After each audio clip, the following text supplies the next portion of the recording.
यमुना जल समझौते से जुड़ी खबर आपको बता दें, यमुना जल को लेकर दिल्ली में होगी अहम बैठक। अपर यमुना रिवर बोर्ड की दिल्ली में बैठक होगी। 12 नवंबर को दिल्ली में होगी अहम बैठक। पहले 22 अक्टूबर को ये बैठक प्रस्तावित थी। हरियाणा से राजस्थान के शेखावाटी को मिलने वाले यमुना जल पर चर्चा होने वाली है। हरियाणा को करना है टास्क फोर्स का गठन ताकि सामूहिक निरीक्षण हो सके। बैठक में राजस्थान से कई आला अधिकारी मौजूद रहने वाले हैं और राजस्थान को उम्मीद है कि बैठक के बाद तेजी से बढ़ेगा यमुना जल का ये पूरा मामला, क्योंकि शेखावाटी में पानी की समस्या विकट है। और हमारे सहयोगी विनोद सिंह चौहान हमारे साथ फोन लाइन पर हैं। विनोद जी, इस बैठक को लेकर जानकारी दीजिएगा, किस तरीके से क्या रहने वाला है?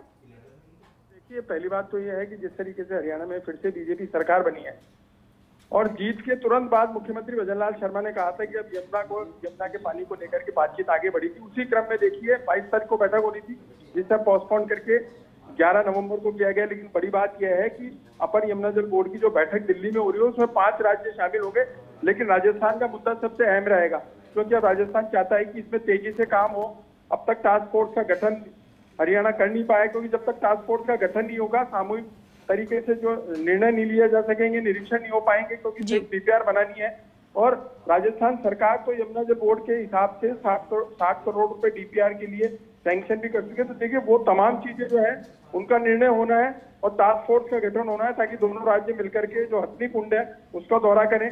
और जो 265 किलोमीटर की पेयजल लाइन आएगी, मुख्य लाइन आएगी शेखावाटी तक, चूरू तक, उन सब की तमाम चीजों को देखना है। हरियाणा के भी 3 शहरों को पानी मिलना है, उसके अलावा यहाँ 4 जिलों को पानी मिलना है। तो तमाम चीजों को लेकर के बैठक में मंथन होगा। 11 तारीख पर निगाहें इस बात को लेकर रहेंगी कि पिछले 6 महीने से जो काम अटका हुआ था और लगातार कयास किए जा रहे थे, तो जिस तरीके से हरियाणा चुनाव को लेकर के कहा जा रहा था कि चुनाव के बाद अगर कांग्रेस आती है तो यमुना जल का समझौता टूट जाएगा, लेकिन अब जिस तरीके से सरकार बीजेपी की बनी है तो अब उम्मीदें राजस्थान को ज्यादा है कि अगले 2 महीने में टास्क फोर्स का गठन भी हो जाए और तमाम चीज तेजी से बढ़े। क्योंकि शेखावाटी में देखिए केवल एक ही सोर्स रहेगा, वो रहेगा यमुना जल।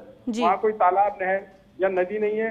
वर्षों से लोग इसी बात का इंतजार कर रहे थे कि यमुना का जल मिलेगा, और अब मुख्यमंत्री के प्रयासों से एक बार फिर ये मामला उठा है और 22 अक्टूबर को होने वाली बैठक किसी। लेकिन विनोद जी, अभी तक क्योंकि इस मामले में तो जहां तक हमें याद है कि पहले भी बैठक हो चुकी है, पहले भी चर्चा हुई थी, लेकिन टास्क फोर्स में इतना समय लगने का मतलब क्या समझें? तो बिल्कुल देखिए, पहले तो जो 2 बैठकें हुई थी उनमें कहा गया था कि टास्क फोर्स सितंबर में की जाएगी। फिर उससे पहले ये कहा गया कि चुनाव आ गए हैं, कहीं ना कहीं हरियाणा सरकार को लग रहा था कि कुछ भी हो सकता है। अब जब बीजेपी की सरकार बन गई है और मुख्यमंत्री के प्रयास हुए हैं, तो दोनों राज्यों ने मिलकर तय किया है कि दिल्ली में जो अहम बैठक हो रही है उसमें राजस्थान का पक्ष मजबूत रखेंगे और राजस्थान अपनी बात रखेगा कि टास्क फोर्स का गठन पहले ही हो जाना चाहिए था। देखिए, मुख्यमंत्री भजनलाल शर्मा ने तो बजट में घोषणा भी कर दी कि डीपीआर बनाने के लिए इतना पैसा सैंक्शन किया जाता है, लेकिन जब तक टास्क फोर्स नहीं बनेगी, संयुक्त रूप से निरीक्षण नहीं होगा, उसके बाद ही कुछ कहा जाएगा। क्योंकि संयुक्त डीपीआर बनने के बाद तय होगा कि राजस्थान के हिस्से में क्या आएगा, राजस्थान को क्या काम करना है और हरियाणा किस तरीके से काम करेगा। पानी को लेकर के तो तय हो गया है कि 1719 क्यूसेक पानी मिलेगा, लेकिन किस रूप में मिलेगा, कैसे मिलेगा, राजस्थान में कहाँ इंटैक वेल बनेंगे या कहाँ लिफ्ट पानी होगा, तमाम चीजें देखी जाएंगी। और पहले ये भी कयास लगाया जा रहा था कि रेलवे का भी सहयोग लिया जा सकता है कि वहां से जो रेलवे लाइन है उसके पैरेलल लाइन डाली जा सकती है। तमाम चीजों को देखा जा रहा था, लेकिन टास्क फोर्स का गठन नहीं होने से सारी चीजें रुकी हुई थी। बिल्कुल, सारी चीजें रुकी हुई थी, लेकिन अब जो बैठक होने वाली है 12 तारीख को, 12 नवंबर को, बेहद अहम रहने वाली है और उस पर ही नजर रहेगी कि क्या किस तरीके से चर्चा और वार्ता इस पूरी बैठक में होती है और क्या उसके बाद कुछ समय बाद ही क्या टास्क फोर्स का गठन हो जाएगा जिससे ये पूरा मामला आगे बढ़ पाए। बहुत शुक्रिया आपका पूरी जानकारी के लिए।